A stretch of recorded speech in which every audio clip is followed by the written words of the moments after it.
দয়া করো, আমায় ভিক্ষে দাও। নয়না মহল থেকে কিছু ফল নিয়ে ফিরলেন।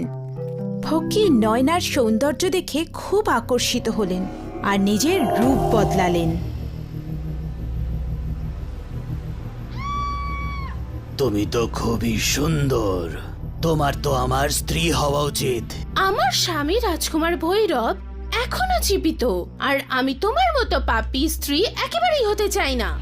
নয়নার কথা শুনে জাদুকরের খুব রাগ হলো আর ও নয়নাকে নিজের সাথে নিয়ে চলে গেল।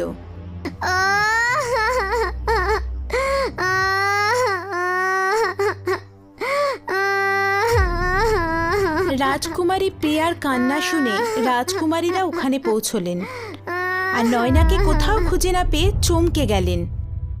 প্রিয়ার মাসিরা প্রিয়াকে খুব যত্ন করে